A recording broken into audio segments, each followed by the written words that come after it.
New world south Korea की one of the best crime movie में से एक है, जिसके डायरेक्टर हैं पार्क हॉन जियोंग, जो कि VIP, the unjust and the which जैसी मूवीज के डायरेक्टर हैं। और न्यू वर्ल्ड मूवी इतनी अमेजिंग थी कि इंटरनेशनल क्रिटिक्स ने इसे साउथ कोरिया की one of the best crime movie में से एक बताया। इसलिए वीडियो को पूरा देखना, क्योंकि कहानी बहुत ही अमेजिंग है और ऐसे कंसेप्ट की मूवीज बहुत ही कम हैं।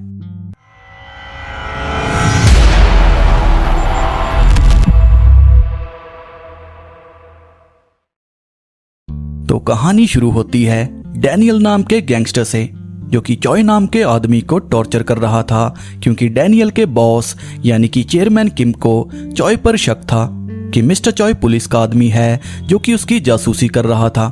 पर इसके पुख्ता सबूत नहीं थे, लेकिन फिर भी चॉय को मारकर नदी में फेंक दिया जाता है, क्योंकि किम का साम्राज्य काफी बड़ा है और वो कोई गलती करना नहीं चाहता।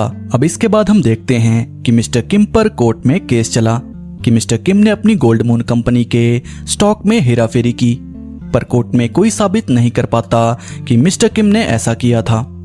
लेकिन जब रात को मिस्टर किम घर जा रहे थे, तभी एक बड़ा सा ट्रक किम की कार से टकराता है, जिससे वो काफी जख्मी हो जाते हैं। इसलिए जल्दी उन्हें हॉस्पिटल एडमिट किया जाता है। लेकिन एक्सीडेंट से पहले हम जान पाते हैं कि ये एक्सीडेंट एक प्लान था। किम को लेके कंपनी के लोग काफी टेंशन में थे, क्योंकि अगर किम को कुछ हुआ तो उसकी कुर्सी के लिए खून की नदियां बहेंगी, क्योंकि किम के बाद कुर्सी के दो हकदार हैं। पहले का नाम है जियोंग, जो कि डैनियल का बहुत ही अच्छा दोस्त है, वो उसे भाई से बढ़कर मानता है। दूसरे नंबर पे है ली, जिससे गोल्ड मून के सभी लोग डरते हैं, क्योंकि ली एक साइको गैंगस्टर है। अब गोल्ड मून में और भी मेंबर थे जो कि कुर्सी के हकदार हैं, लेकिन अगर किसी और ने कुर्सी के लिए बगावत की तो ली और जियोंग उसे मार देंगे। अब आगे बढ़ने से पहले गोल्ड मून के बारे में जान लेते हैं।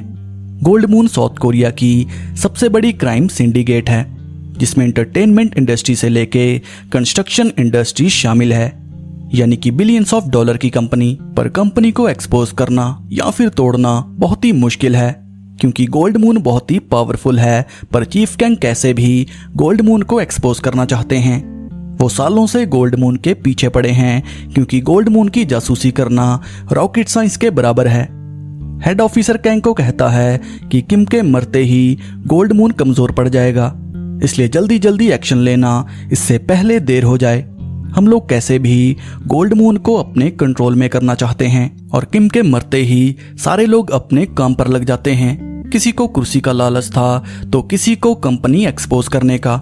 किम के फ्यूनरल पर ऑफिसर चुपके से फोटो ले रहे थे कि कौन कौन किम को श्रद्धांजलि देने आया, और तभी ली ऑफिसर को अच्छा सबक सिखाता है कि तुम्हें प्राइवेसी नाम की चीज का पता होना चाहिए। और तभी चीफ गैंग उसे कहता है कि तुम जैसे गुंडों की जासूसी करना हमारी ड्यूटी है, हम दोनों को अपने काम से काम रखना चाहिए। खैर, इसके बाद हम देखते हैं कि डैनियल जेनी नाम की लेडी के पास जाता है, जहां वो अक्सर चेस खेलता है। जेनी डैनियल को कहती है कि तुम्हारे मिशन को आगे बढ़ाया जाता है, जिससे डैनियल को बहुत ही ज्यादा गुस्सा आ जाता है। जिसके बाद हम जान पाते हैं कि डैनियल अंडरकवर एजेंट है, जो कि पिछले 8 सालों से गोल्ड मून में एज अ गैंगस्टर है, और जिसने डैनियल को यह मिशन दिया वो चीफ गैंग थे। डैनियल गैंग को कहता है कि किम के मरते ही मैंने गोल्ड मून के सारे एविडेंस तुम्हें दे दिए, अब मेरा मिशन खत्म, मुझे मेरी ड्यूटी प्रमोशन के साथ वापस चाहिए। मैं ड्यूटी पर वापस आना चाहता हूँ, क्योंकि मिशन के हिसाब से मैंने सारे एविडेंस तुम्हें दे दिए। पर गैंग उसे कहता है कि मिशन बदल चुका है, जब तक हमारे हिसाब का बंदा किम की कुर्सी पर नहीं बैठ जाता तुम्हें गैंगस्टर की एक्टिंग करनी पड़ेगी। पर गैंग की बातें सुन डैनियल को गुस्सा आ जाता है कि मैं यहीं पर मिशन को खत्म करता हूँ। पर गैंग उसे धमकी देता है कि मैं सबको बता दूंगा, तुम एक अंडरकवर एजेंट हो और जासूस के साथ क्या किया जाता है तुम अच्छे से जानते हो, इसलिए मैं जैसा कहूँ वैसा करो। मिशन के बाद मैं सारे प्रॉमिस पूरे करूंगा। और मैंने एक बात और सुनी है, तुम्हारी बीवी बच्चे को जन्म देने वाली है, इसलिए अपनी फैमिली और अपने बारे में सोचो। यानी कि कैंग ने सीधे सीधे डैनियल को धमकी दे दी। खैर, अब गोल्ड मून कंपनी के मेंबर 2 गुटों में बट चुके थे, ली और जियोंग का गुट। पर बोर्ड मेंबर जल्दी ही किम की सीट पर किसी न किसी को देखना चाहते हैं, क्योंकि जितनी देर कुर्सी खाली रहेगी बिजनेस को उतना ही नुकसान पहुंचेगा। जिसके बाद ली और जियोंग एक दूसरे को धमकी देते हैं कि अगर कुर्सी के लिए एक दूसरे को मारना पड़ा तो हम पीछे नहीं हटेंगे। बोर्ड मेंबर की मीटिंग से पहले कैंग जियोंग को ऑफर देता है कि मुझे ली के खिलाफ एविडेंस दे दो, मैं उसे जेल में डालकर तुम्हारा कुर्सी तक जाने का रास्ता साफ कर दूंगा। कैंग पे भरोसा करके जियोंग उसे सारे एविडेंस दे देता है, जिससे ली को जेल हो जाती है। जिसके बाद जियोंग अपने राइट हैंड पाक को मामले की तहकीकात करने को कहता है कि कैंग हमारी कंपनी और कुर्सी को लेके बहुत ही उतावला है, इसलिए चीफ कैंग की पूरी कुंडली निकालो। अब इसके बाद हम देखते हैं कि डैनियल और उसकी बीवी बच्चे को लेके काफी खुश थी, और तभी हमें पता चलता है कि डैनियल की बीवी एक अंडरकवर एजेंट है, जिसके बारे में डैनियल को नहीं पता। डैनियल को अंडरकवर बीवी देना कैंग का प्लान था, क्योंकि कैंग को शक है कि कहीं डैनियल आगे जाके ना बदल जाए, यानी कि पार्टी चेंज ना कर ले। इसलिए बैकअप के लिए कैंग ने एजेंट बीवी को चुना, ताकि वो समय समय पर डैनियल की रिपोर्ट देती रहे। पर यहाँ कैंग को महसूस होता है कि डैनियल की बीवी बच्चा होने के कारण बदल चुकी है, वो ड्यूटी पर ध्यान नहीं दे रही। इसलिए कैंग उसे धमकी देता है कि ड्यूटी को ईमानदारी से करते रहना। अब इसके बाद हम जियोंग और ली को देखते हैं, जहाँ ली उसे कन्फेस करता है कि तूने कुर्सी के चक्कर में मुझे फंसा दिया, लेकिन मैं तुझे छोड़ूंगा नहीं। पर जियोंग उसे उंगली करके चला जाता है। खैर, इसके बाद पाक जियोंग को एक फाइल देता है जिसमें चीफ कैंग के सारे अंडरकवर एजेंट की डिटेल थी, जो कि गोल्ड मून में काम कर रहे थे। और सच्चाई जानने के बाद जियोंग अपने चाइनीज और कोरियन हिटमैन को बुलाता है, जो कि जैनी को मार देते हैं। जिसके बाद जियोंग डैनियल को अपने पास बुलाता है, जहां वो डैनियल को सारी फाइल दिखाता है कि तेरी जैनी और चमचे अंडरकवर एजेंट हैं। अब अपने लोगों को मरता देख डैनियल बहुत ही ज्यादा डर चुका था, क्योंकि फाइल के अंदर उसका भी नाम हो सकता है, लेकिन फाइल में डैनियल का नाम नहीं था। अब अपने लोग बाकी लोगों की तरह ना मरें, इसलिए डैनियल सबको गोली मार देता है। जिसके बाद कैंग ली को सारा प्लान बताता है कि जियोंग ने मुझे तेरे खिलाफ एविडेंस दिए ताकि मैं तुझे जेल में डाल दूं और वो कुर्सी पे कब्जा कर ले। अब चीफ कैंग का प्लान ये था कि दोनों एक दूसरे को मार दें, ताकि कुर्सी पर उसके हिसाब का बंदा बैठे, जो कि कैंग के इशारों पे नाचे। अब सच्चाई जानने के बाद ली अपने लोगों को आदेश देता है कि जैसे तैसे जियोंग और उसके लोगों को मार दो। डैनियल कैंग को कहता है कि कहीं तुमने ली के एविडेंस के बदले में जियोंग को अंडरकवर एजेंट की डिटेल तो नहीं दी। पर कैंग इससे इनकार कर रहा था कि मैंने ऐसा कुछ नहीं किया, मुझे लगा तुमने ये काम किया। पर कैंग के इंप्रेशन से डैनियल समझ चुका था कि ये काम कैंग ने किया, क्योंकि फाइल में डैनियल को छोड़ सबकी डिटेल थी। अगर सबकी डिटेल निकली तो डैनियल का पता क्यों नहीं चला।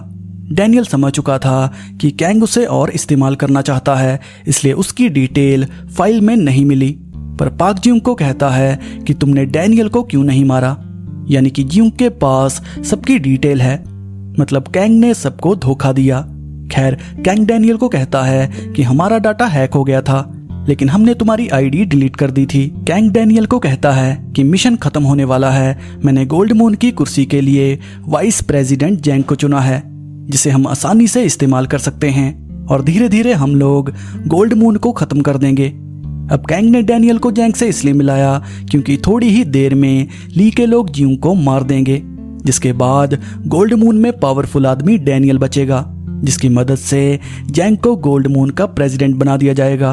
कैंग डैनियल को कहता है कि जैंग की मदद करो, और इधर ली के लोग जियोंग के लोगों पर टूट पड़ते हैं, जिसमें जियोंग बहुत ही ज्यादा जख्मी हो जाता है। डॉक्टर्स का कहना था कि वो जल्दी मरने वाला है, इसलिए मौका देख जैंग बाकी बोर्ड मेंबर्स को अपनी पावर दिखाता है कि थोड़े ही दिनों में किम की कुर्सी पे मैं बैठूंगा, अगर किसी को दिक्कत है तो मेरे लोगों से बात कर लो। अब इसके बाद हम देखते हैं कि चीफ कैंग अपने सीनियर ऑफिसर से बात कर रहा था कि मिशन के बाद मैं नौकरी छोड़ दूंगा, जहां हेड ऑफिसर उसे कहता है कि हमने मिशन को कंप्लीट करने के लिए अपने ही लोगों की कुर्बानी दी, और रही बात डैनियल की तो उसे भी जल्दी ठिकाने लगाना होगा, क्योंकि वो बड़ी मुसीबत बन सकता है।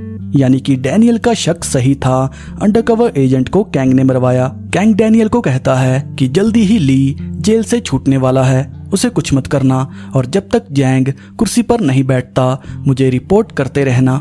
जिसके बाद डैनियल जियोंग को मिलने जाता है, जो कि आखिरी बार डैनियल से बात करना चाहता था। जियोंग उसे कहता है कि मैंने तुम्हारे लिए ऑफिस में गिफ्ट छोड़ा है, और समय आ चुका है कि तुम्हें किसकी साइड लेनी है। और ये कहते ही जियोंग की मौत हो जाती है। जियोंग की मौत से डैनियल काफी दुखी था क्योंकि वो जियोंग को भाई जैसा मानता था और ऊपर से दोनों एक ही गांव से थे। जियोंग की मौत डैनियल को अच्छे बुरे का फर्क समझा देती है। डैनियल समझ चुका था कि अब उसे क्या करना है। अब जियोंग ने मरने से पहले जो गिफ्ट डैनियल के लिए छोड़ा था वो कुछ और नहीं बल्कि डैनियल की असली सच्चाई थी, जिसमें डैनियल के अंडरकवर एजेंट होने के रिकॉर्ड थे। जियोंग की दोस्ती डैनियल से दिल से थी, इसलिए जियोंग ने डैनियल को नहीं मारा। और रही बात बाकियों को मारने की, तो उन्हें मारना जरूरी था क्योंकि जियोंग समझ चुका था कि डैनियल को इस्तेमाल किया गया, यानी कि कैंग डैनियल को भी मरवाना चाहता था क्योंकि वो डैनियल से डर रहा था कि कहीं आगे जाके डैनियल मुसीबत खड़ी ना कर दे। और कैंग अब तक डैनियल को इस्तेमाल कर रहा था। खैर, इसके बाद हम ली को देखते हैं जो कि जेल से छूटकर नोटिस करता है कि उसे कोई भी लेने नहीं आया, यानी कि ली का साम्राज्य खत्म हो चुका है। अब इसके बाद हम जैंग को देखते हैं जो कि डैनियल को मारने के प्लान में था ताकि कैंग और वही बचें। डैनियल के सारे आदमी जैंग ने अपनी तरफ कर लिए क्योंकि अब जैंग के पास पावर है, वो जल्दी कुर्सी पे बैठने वाला है। पर शायद जैंग को नहीं पता कि डैनियल एक गैंगस्टर बनने से पहले पुलिस वाला था। वो पहले से ही सारी प्लानिंग कर चुका है। डैनियल को पता था कि कैंग के कहने पर जैंग उसे धोखा देके मार देगा। डैनियल प्लान के हिसाब से जैंग को मार देता है, जिसके बाद टर्न आती है ली की। डैनियल सबको मारना चाहता है जो कि मिशन में उसके साथ जुड़े थे, जैसे कि कैंग और हेड ऑफिसर। डैनियल के कहने पर कैंग और हेड ऑफिसर को मार दिया जाता है और सबको मारने के बाद गोल्ड मून के मेंबर को इन्फॉर्म किया जाता है कि चेयरमैन की कुर्सी पर डैनियल बैठेगा। अगर किसी को समस्या है तो किम से जाके बात कर ले, क्योंकि जिनको समस्या थी वो दुनिया को अलविदा कर चुके हैं और मरने के डर से कोई आवाज नहीं उठाता। जिसके बाद डैनियल को चेयरमैन की कुर्सी और पावर मिल जाती है। फिर कहानी के आखिर में हम देखते हैं कि कैसे कैंग ने डैनियल को मिशन दिया था और बड़े बड़े प्रॉमिस किए थे। कैंग के कहने पर डैनियल ने जैंग से दोस्ती की, जिन्होंने कई सालों तक मिलके ढेर सारी गैंग्स को मारा। और इसी के साथ ये मूवी की कहानी यहीं पर एंड हो जाती है। तो अब बात करते हैं कैंग के बारे में। तो कैंग धीरे धीरे करप्ट हो चुका था। उसने गोल्ड मून की पावर पाने के लिए डर्टी पॉलिटिक्स खेली, जिसमें खुद के टीम मेंबर की बलि दी। लेकिन डैनियल की किस्मत ने साथ दिया क्योंकि जैंग से सच्ची दोस्ती थी। और जैसा कि हमेशा कहा जाता है कि जो इंसान दूसरों के लिए खड्डा खोदता है वो उसी खड्डे में पहले गिरता है, और कैंग के साथ वही हुआ।